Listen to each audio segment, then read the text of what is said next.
Sri Sharda Devi and Her Divine Play, Chapter-8, page 134. The end approaches.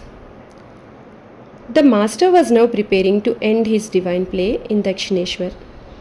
1 month after the chariot festival, he said to Holy Mother, "When you notice that many people accept me as God and show their love and respect for me, then you will know for certain that my time for departure from this world is imminent." In the last part of August, the master's throat pain grew worse and the devotees could find no remedy. One evening, his throat began hemorrhaging. Narendra said to the devotees, "He who has made us all so happy may be leaving us. I have been reading medical books and questioning my doctor friends. They all say that this kind of throat ailment can develop into cancer. This bleeding makes me even more afraid that it is cancer. If so, there is no cure for it." The next day, a few senior devotees visited Dakshineswar to ask that the master move to Calcutta so that he could be treated more easily by the devotees, by the doctors. He agreed.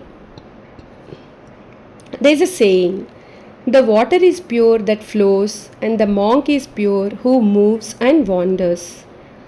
During the 50 years of his life, Ramakrishna lived over a period of 30 years at Dakshineswar, which was the stage for his divine play. He loved Dakshineswar dearly, but he had no attachment to it. Ramakrishna left Dakshineswar on 26 September 1885. He stayed at Balram's house in Bagh Bazar for 7 days and then on 2nd October moved to a house that the devotees rented for him at 55 Shampukur Street, not far from where Balram lived. Golapma lived in her home, prepared the master's food there, and the young disciples took responsibility for nursing him. It was not an easy task to cook for Ramakrishna, who could not eat food touched by impure persons and had an extremely delicate system. The diet of a cancer patient is just as important as medicine.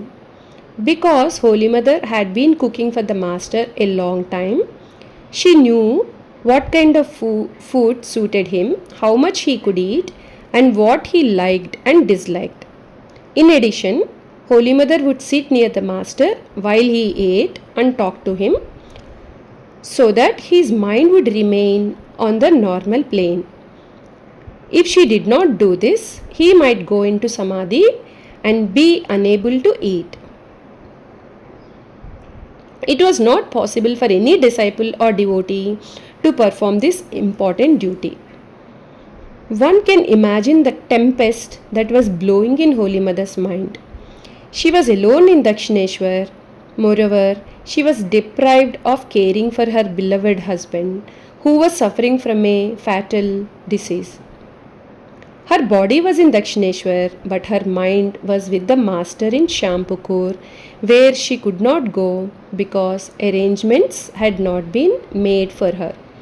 She fortified her heart with hope, faith, and prayers as she patiently waited in her small room in the Nahabat, crying to the Divine Mother for help so that she could serve her husband during that critical time.